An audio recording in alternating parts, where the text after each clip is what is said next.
Hello সবাইকে, আশা করি সবাই অনেক অনেক ভালো আছো। তো আজকে আমরা অ্যাকচুয়ালি প্রাইভেট মেডিকেল কলেজগুলো নিয়ে কথাবার্তা বলবো। মেডিকেল ভর্তি পরীক্ষার রেজাল্টের পরে তোমরা অনেকেই আমার কাছে মার্ক নিয়ে এবং পজিশন নিয়ে আসো এবং জানতে চাও যে ভাই আমার কোন প্রাইভেট মেডিকেল কলেজে অ্যাকচুয়ালি আবেদন করা উচিত। কারণ যাদের মার্ক ভালো আছে তারা এ ক্যাটাগরিগুলো পাবে, যাদের মোটামুটি রেঞ্জের মার্ক আছে তারা বি ক্যাটাগরির পাবে। আবার অনেক সময় এ ক্যাটাগরির কিছু সিট ফাঁকা থাকে, সেগুলোতেও মাঝারি মার্ক পেয়েও চান্স পাওয়া যায়।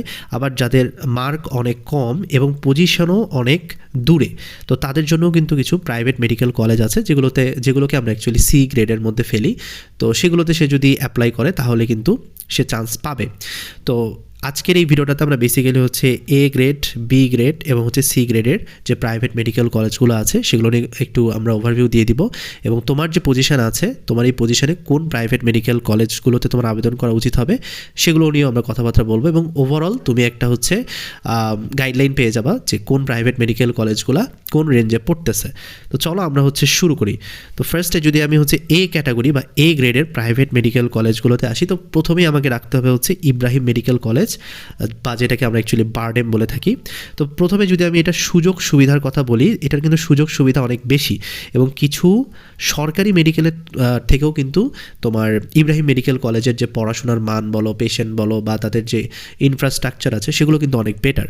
সো তুমি যখনই প্রাইভেট মেডিকেল কলেজের নাম মাথায় আনবা তখন কিন্তু ইব্রাহিম মেডিকেল কলেজটাকে তোমাকে রাখতে হবে এবং এটা তুমি এক নম্বরে রাখো। যদি তোমার পজিশন অনেক ভালো হয়ে থাকে তাহলে কিন্তু ইব্রাহিম মেডিকেল কলেজটা তোমার জন্য খুবই ভালো একটা অপশন। এবং এখানে কিন্তু 5% হচ্ছে মেধা কোটাও রয়েছে, অর্থাৎ তুমি চাইলে এখানে কিন্তু ফ্রিতেও পড়তে পারবা। তোমার যদি পজিশন ভালো থাকে তাহলে কিন্তু এখানে তুমি 5% কোথায় ফ্রিতে পড়তে পারবা। এবং যারা অ্যাকচুয়ালি এই মেধা কোটা সম্পর্কে ডিটেলে জানতে চাচ্ছ তারা আমাকে জানায়ও, আমি হচ্ছে ওইটার জন্য আলাদা করে ডেডিকেটেডভাবে ভিডিও বানাই দিব। এবং তোমাদের যে কোয়েশ্চেন আছে সেটা তোমরা ইউটিউবে করতে পারো অথবা হচ্ছে আমাদের হোয়াটসঅ্যাপে করতে পারো। আমি কিন্তু প্রতিটা কমেন্টের উত্তর দিই, তো সেক্ষেত্রে তোমাদের যে কোনো প্রশ্ন আমাকে কিন্তু তুমি জানাতে পারো। আচ্ছা, এরপরে যে প্রাইভেট মেডিকেল কলেজটাকে আমি রাখবো সেটা হচ্ছে বাংলাদেশ মেডিকেল কলেজ। এটা অনেক ভালো। সো তোমরা চাইলে এই প্রাইভেট মেডিকেল কলেজটাকেও কনসিডার করতে পারো। জহুরুল ইসলাম মেডিকেল কলেজ, এটাতেও মোটামুটি যাদের হচ্ছে 10,000 থেকে 12,000 সিরিয়াল আছে তারা হচ্ছে এটাতে ট্রাই করবা। এরপর হচ্ছে ঢাকা ন্যাশনাল মেডিকেল কলেজ আছে, ইবনে সিনা মেডিকেল কলেজ আছে, এটাও অনেক বেটার। সো ইবনে সিনাতে যারা আবেদন করতে চাচ্ছ তাদের মোটামুটি 15 থেকে 20,000 বা 20,000-এর উপরে থাকলেও সমস্যা নেই, কারণ তুমি দেখবা যে ওয়েটিং থেকে কিন্তু অনেক চান্স হয়ে যায়। পরবর্তীতে অনেকেই আছে যারা হচ্ছে প্রাইভেট মেডিকেল কলেজে ভর্তি হয় না, তো সেই আসনগুলো কিন্তু পূরণ করতে পরবর্তীতে ওয়েটিং থেকে সেগুলো কিন্তু ফিল আপ করতে হয়। তো ইবনে সিনা অনেক ভালো একটা অপশন এবং অনেক ভালো একটা মেডিকেল কলেজ। আনোয়ার খান মডার্ন মেডিকেল কলেজ আছে, চট্টগ্রাম মা ও শিশু মেডিকেল কলেজ আছে। চট্টগ্রামের যারা বাসিন্দা আছো তারা এটাকে কিন্তু টার্গেট করতে পারো, এটা কিন্তু এ ক্যাটাগরির মধ্যেই পড়তেছে। এরপর হচ্ছে holy family red crescent medical college. So এটার পড়াশোনার মানটা যদি আমি বলি, পড়াশোনার মানও ভালো, প্লাস হচ্ছে এখানে পেশেন্ট যে রুগী সেটাও কিন্তু অনেক মানে এনরিচ এবং এখানে কিন্তু হিউজ পেশেন্ট ভর্তি হয় বা হচ্ছে সেবা নেয়। তো সেক্ষেত্রে এই টেনশন করার দরকার নেই যে ভাইয়া প্রাইভেট মেডিকেল কলেজ মানে তো এখানে রোগী আসবে না, অবশ্যই এখানে কিন্তু পেশেন্ট ভালো আছে। সো হলি ফ্যামিলি রেড ক্রিসেন্ট মেডিকেল কলেজও কিন্তু উপরের দিকেই থাকবে।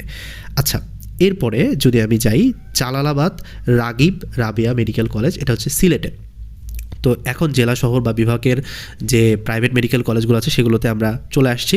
তো সিলেটের যারা আছো তারা হচ্ছে জালালাবাদ রাগিব রাবিয়া মেডিকেল কলেজটা দিতে পারো, ওকে, যদি তুমি ঢাকাতে না থাকতে চাও। এনাম মেডিকেল কলেজ সাভার, এটাও অনেক বেটার। এরপর হচ্ছে কমিউনিটি বেস মেডিকেল কলেজ ময়মনসিংহে। এরপর হচ্ছে কুমুদিনী ওমেন্স মেডিকেল কলেজ টাঙ্গাইলে। যারা ফিমেল আছো তারা তো অবভিয়াসলি এটাকে হচ্ছে টার্গেট করবা। এরপর হচ্ছে উত্তরা আধুনিক মেডিকেল কলেজ, এটাও অনেক ভালো। আমি রিসেন্ট টাইমে আসলে উত্তরাতে গিয়েছিলাম এই মেডিকেলে, সো আমার কাছে বেশ ভালো মনে হয়েছে এবং এডুকেশনাল কোয়ালিটি থেকে শুরু করে সব কিছুই কিন্তু এখানে বেশ টপ নচ। সো উত্তর আধুনিক মেডিকেল কলেজকে রাখবা। এরপর হচ্ছে পপুলার মেডিকেল কলেজ এই ক্যাটাগরির মধ্যে পড়বে, গ্রিন লাইফ আছে। এরপর হচ্ছে আদ্দিন ওম্যান্স মেডিকেল কলেজ থাকবে, ঢাকা কমিউনিটি মেডিকেল কলেজ থাকবে। এরপর হচ্ছে MH সমরিতা মেডিকেল কলেজ, এটা হচ্ছে তেজগাঁয়ের দিকে। সো এটাও অনেক ভালো একটা মেডিকেল কলেজ, যারা ঢাকার মধ্যে থাকতে চাচ্ছ তাদের জন্য কিন্তু এগুলো অনেক ভালো চয়েস হবে। তো এখন আসো যে আমি যদি হচ্ছে বি গ্রেডের প্রাইভেট মেডিকেল কলেজগুলোর দিকে যাই, তো আমার লিস্টে ফার্স্টের দিকে থাকবে হচ্ছে খাজা ইউনিস আলী মেডিকেল কলেজ, এরপর হচ্ছে মনসুর আলী মেডিকেল কলেজ, এরপর ইস্টার্ন মেডিকেল কলেজ, এটা হচ্ছে কুমিল্লাতে। এবং কুমিল্লাতে আরেকটা মেডিকেল কলেজ আছে, এটা হচ্ছে সেন্ট্রাল মেডিকেল কলেজ কুমিল্লা। আর ডেল্টা মেডিকেল কলেজ থাকবে চট্টগ্রাম ইন্টারন্যাশনাল মেডিকেল কলেজ থাকবে, বিজিসি ট্রাস্ট মেডিকেল কলেজ থাকবে, Jois Sikdar women's medical college থাকবে, মেডিকেল কলেজ ফর ওমেন্স এবং হচ্ছে ইউএসটিসি এটাও থাকবে। ওকে, তো এই প্রাইভেট মেডিকেল কলেজগুলোতে কিন্তু এডুকেশনাল কোয়ালিটি বলো, টিচার বলো, তো মোটামুটি ভালো মানেরই রয়েছে, অর্থাৎ তোমরা যে একবারে রিগ্রেট করবা এরকম না। সো এই প্রাইভেট মেডিকেল কলেজগুলোতেও কিন্তু বেশ ভালো একটা পজিশন লাগে। তুমি যদি 30, 40, 50-এর মধ্যে থাকো তাহলে কিন্তু বি গ্রেডের এই প্রাইভেট মেডিকেল কলেজগুলো হয়ে যায়। ওকে, সো এরপরে যদি আমি বি গ্রেডের মধ্যে আরও কিছু তোমাকে প্রাইভেট মেডিকেল কলেজগুলো বলি, এটা হচ্ছে ইস্ট ওয়েস্ট মেডিকেল কলেজ আছে, north Bengal medical college, TMSS medical college Bogura, এটা যারা বগুড়া বা উত্তরবঙ্গের দিকে যারা থাকো তারা হচ্ছে এই প্রাইভেট মেডিকেল কলেজটাকে রাখবা। এবার হচ্ছে বারিন্দ মেডিকেল কলেজ, এটাও সেম, যারা রাজশাহীর দিকে থাকো তারা রাখবা। তারপর হচ্ছে Dhaka central international medical college আছে, সিলেট ওমেন্স মেডিকেল কলেজ আছে, এরপর গাজী মেডিকেল কলেজ খুলনা, এরপর মুন্নু মেডিকেল কলেজ আছে, শাহাবুদ্দিন মেডিকেল কলেজ আছে, এরপর ফরিদপুরের দিকে হচ্ছে ডায়াবেটিক অ্যাসোসিয়েশন মেডিকেল কলেজ আছে, গণস্বাস্থ্য সমাজভিত্তিক মেডিকেল কলেজ এটা সাভারের দিকে, এরপর হচ্ছে নর্থ ইস্ট মেডিকেল কলেজ আছে সিলেটে, Asania mission cancer medical college এটা ঢাকাতেই আছে, এরপর হচ্ছে মেরিন সিটি মেডিকেল কলেজ চট্টগ্রামে। সো যাদের পজিশন 30 থেকে 40, 50 এইরকম রেঞ্জে আছে তারা কিন্তু এগুলোকে অবশ্যই তুমি হচ্ছে উপরের দিকে রাখবা। কারণ তুমি যদি চিন্তা করো যে 30,000 পজিশন নিয়ে আমি বারডেমে ভর্তি হইতে চাই, এটা কিন্তু হবে না। সো আলটিমেটলি তোমাকে কিন্তু একটা প্র্যাকটিক্যাল সিদ্ধান্ত নিতে হবে যে আমার যে পজিশন বা আমার যে মার্ক আছে এইটা দ্বারা কোন প্রাইভেট মেডিকেলে সম্ভব। ঠিক আছে, ওকে, তো চলো এবারে যাদের মার্ক অনেক কম বা হচ্ছে পজিশন অনেক দূরে, তো তোমাদের পজিশন ধরো 60,000, 70,000, 80,000 প্লাস, তো তারা কি করবা? তারা অ্যাকচুয়ালি কোন প্রাইভেট মেডিকেল কলেজগুলোকে মানে উপরের দিকে দিবা বা তোমরা হচ্ছে কোন প্রাইভেট মেডিকেল কলেজগুলোকে ফোকাস করবা, তো সেটা একটু দেখি। তো প্রথমে থাকবে হচ্ছে খুলনা সিটি মেডিকেল কলেজ, তারপর আদ্দিন সাকিনা মেডিকেল কলেজ, এরপর হচ্ছে universal medical college, United medical college এটা অনেক ভালো, এরপর হচ্ছে ইউএস বাংলা মেডিকেল কলেজ। তো এগুলো হচ্ছে নতুন হইলেও এগুলো কিন্তু ডে বাই ডে ভালো করার চেষ্টা করতেছে, বাট তারপরেও কিন্তু সিরিয়াল সাজানোর সময়ে যে প্রাইভেট মেডিকেল কলেজগুলো তুলনামূলক ভালো সেগুলোকে উপরের দিকে রাখবা। সো তুমি যদি নিজে সাজাইতে না পারো তাহলে তুমি আমার হেল্প নিতে পারো, কোনো সমস্যা নেই। এই যে আমাদের হোয়াটসঅ্যাপ নাম্বার আছে, চাইলে হচ্ছে আমাকে মেসেজ করতে পারো বা তুমি চাইলে কমেন্টও করতে পারো, কোনো সমস্যা নেই। আমার দিক থেকে যতটুকু পসিবল আমি তোমাকে হেল্প করব। আচ্ছা, এরপর হচ্ছে মনোয়ারা শিকদার মেডিকেল কলেজ আছে, প্রাইম মেডিকেল কলেজ এটা রংপুরের দিকে, যারা উত্তরবঙ্গের দিকে থাকতে চাও তারা বেসিক্যালি হচ্ছে প্রাইম মেডিকেলটাকে টার্গেট করবা। এবং হচ্ছে তাইরুন্নেসা মেমোরিয়াল মেডিকেল কলেজ এবং হচ্ছে গাজীপুর সিটি মেডিকেল কলেজ। তো এগুলো হচ্ছে সি গ্রেডের মধ্যে অবভিয়াসলি একটু উপরের দিকে থাকবে। আর সি গ্রেডের মধ্যে আরও বেশ কিছু প্রাইভেট মেডিকেল কলেজ আছে, যেমন হচ্ছে বিক্রমপুর ভূঁইয়া মেডিকেল কলেজ আছে, Ashiyan medical college, Mainamati medical college, Marks medical college Dhaka, এবার হচ্ছে barrister Rafiqul Haque medical college আছে, সাউথ অ্যাপোলো মেডিকেল কলেজ আছে, পার্ক ভিউ আছে, Fazlur Rahman medical college, Brahmanbaria medical college এবং হচ্ছে সাউদার্ন মেডিকেল কলেজ চট্টগ্রাম আছে।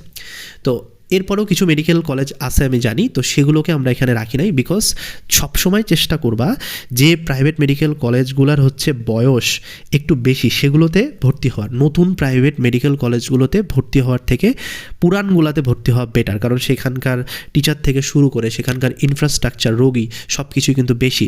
সো নতুন যেগুলো প্রাইভেট মেডিকেল কলেজ হচ্ছে, যদি তোমার পজিশন অনেক দূরে না হয়ে থাকে তাহলে সেগুলোকে অ্যাভয়েড করা উচিত। এবং আমি একটা ভিডিও দিব সেখানে হচ্ছে কোন প্রাইভেট মেডিকেল কলেজে ভর্তি না হওয়া বেটার, তো সেটা নিয়ে ভিডিও থাকবে। তো ওই ভিডিওটা দেখার জন্য অবভিয়াসলি একটু চ্যানেলে একটু নজর রাখিও, আমি খুব রিসেন্ট টাইমে ওটা আপলোড দিয়ে দিব। আর এখানে আমি তো সবগুলা প্রাইভেট মেডিকেল কলেজের লিস্ট দিয়েই দিলাম যে এ বি সির মধ্যে কোনগুলো পড়তেছে। তারপরেও তোমাদের যদি কোয়েশ্চেন থাকে বা তুমি যদি সিরিয়াল সাজাইতে না পারো তাহলে আমাকে হচ্ছে জাস্ট নক দিও, তাহলেই হবে। দেখা হচ্ছে নতুন ভিডিওতে। ধন্যবাদ সবাইকে।